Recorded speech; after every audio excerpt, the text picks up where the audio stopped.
How's it going, guys? We are back in another video here, and this video is going to be on how you can get cards to make fantasy cards, all right? So I'm going to kind of give you guys the best ways to go about doing this, and I think you guys should definitely try to make fantasy cards if you can. Honestly, I'd prefer those over Team of the Season right now, just because it's more exciting to follow these cards throughout the playoffs. So make sure you guys do leave a like, subscribe if you have not already. Let's hop into the video right now. So a few things to know, all right? The fantasy cards are only able to be made for 2 more days, all right? So you have 2 days to kind of use all your assets here and, be able to make these fantasy cards, all right? And, of course, to make the fantasy cards, you need to trade in certain overalls, all right? Now, for example, guys, obviously the best one is to trade in 89 pluses because then you're able to get 3 fantasy collectibles at a time, right? Of course, you can do the other ways, which is trading in 587 pluses, which will give you 2. And then, of course, you can get 1 collectible by trading in 785 pluses, all right? Now, a huge way that you can get 89s, and, the thing that I've been doing recently, because I do not want to make another Team of the Season card, it's just not something I'm really interested in. What I've been doing is every single day, guys, at 5 o'clock, we all know you get your free 5 collectibles in the shop here in the Team of the Season section. You go all the way to the end here, claim that, 6 free items. Of course, you get the 5 collectibles with it. Take all of those and just keep collecting those collectibles, all right? Claim that, and then what you want to do, of course, is go to your Team of the Season sets here, and then with the collectible sets, you want to be making the 89 pluses for 15 collectibles. And also, if you have not already, guys, to get more Team of the Season collectibles, of course, you got to do the objectives, all right? So work on the objectives for the Team of the Season. They're not really hard here either. You just got to do it's with any player as well, right? So it's just by playing the game essentially. Face-off wins. That's just collectibles. So, in theory, if you do all of these, right, you can get a total of what? 6, 10, 11, 12, all right, 13, 15, 17, and then a total of 21. So you're going to be able to get at least 189 from objectives, and then you get another 20, I believe, 20-something from wildcard. And again, wildcard takes very little amount of time to actually do. So do all that. You get a couple 89 just from playing the game. It takes no effort, and you're getting yourself a few collectibles. And also, of course, moments as well. There are Team of the Season moments. And if you have not done those already, definitely recommend doing them to get these collectibles. You get 2, 4, 6, 8, 10, 12. So you get close enough there to another 89. You could actually end up getting essentially 3 89s if you just open up the daily logins along with doing the moments, objectives, and wildcard. You got a couple 89s there.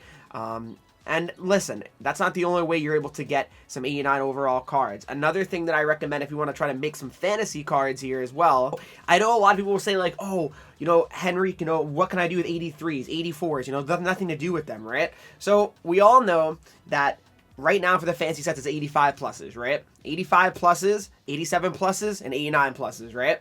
So you assume everything under 85 is kind of useless, right? Well, what you can do is go to the Team of the Week exchanges, all right?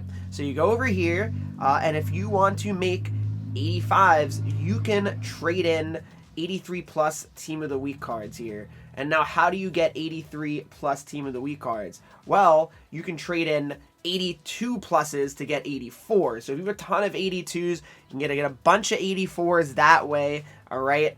And then, of course, you might be losing some value here, but this is kind of like another way to use other cards in your collection if you're actually able to just try to, if you really want to make fancy cards, this is kind of like your only other avenue, I would say, to actually get higher rated cards. Yeah, you might be losing some value here, but like I said, it's going to be worth it probably in the long term here because you're going to be able to get cards. Of course, you can't make 89s. You could make 87s by trading in 85 plus Team of the Week cards here. I don't have any of those. As you can see, I have just 91 Ovechkin, 89 Naslund, but it is certainly a way to get, extra cards because like I said, I have plenty of even 80 pluses you can trade in to get 83s, and then of course with the 83s you can use those as well to eventually trade in the 82 pluses for the 84s. So essentially, I mean, that's really just a huge way to get extra cards, to get those 85 overalls. And then of course you want to trade those 85s in, for the fantasy collectibles. That's just kind of like an extra avenue. Like I said, I know it might be a little bit like you might be losing value in theory, but like I said, if you do not have any 85s or 87s or 89s, I mean, there's no other way, right? I would say another thing is, I know some people might be like, well, Henreek, should I have traded in 91s and stuff like that?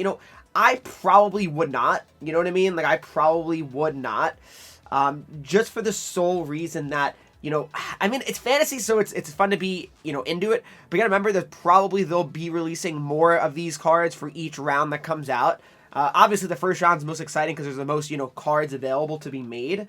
But I just feel like if you're trading in, cards, like if I'm trading in my 92 overalls here, right? Like such as this Jake Wallman card, I just feel like it's kind of foolish, right? Because obviously you got to think the next event will be requiring, higher rated cards. And then also for the next round of fantasy cards, you'd think it'd probably be 90 plus, right?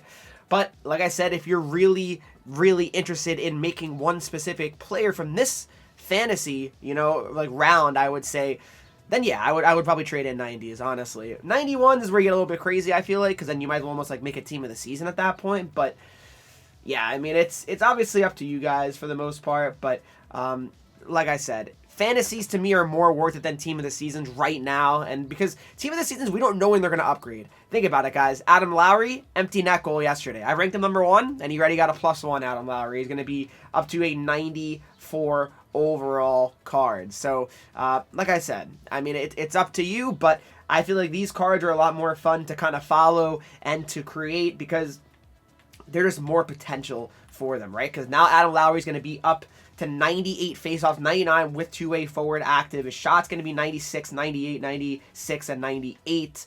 And I think he even gets a speed upgrade as well. So he'll be up to 95 speed and acceleration at 6'5". And again, the Jets won game 1. So more games are definitely going to be played by the Jets. And Adam Lowry, I know he's not like a sniper by any means, but he's a guy that obviously will be out there in crucial empty net situations as well. So, we'll see. But for me, guys, I really do believe these cards are very worth it. If you guys are really unsure of who to make potentially in the fantasies, I actually have a video from my YouTube channel from a couple days ago ranking all of the fantasy cards from 16 to 1. So if you have any questions or anything like that, obviously you can check that video out. It kind of gives you a little bit of a good way to see, what cards are probably the most likely, I would say, to do well and just the best cards on the surface before even any upgrades, really. So for me, I got to grind wild card. I got to grind the moments and get these 89s, and then probably going to make Lowry, honestly, is my thing. I'm probably going to make Lowry because I feel like he's going to be a fun card to use. So, yeah, we'll see. But if you have any questions, guys, comment down below. But hopefully you guys did enjoy this video. If you did, please make sure to leave a like, subscribe if not already. Follow me on Twitch, Henreek, Instagram, Twitter, TikTok, Henreek3s, and I'll see you in the next one.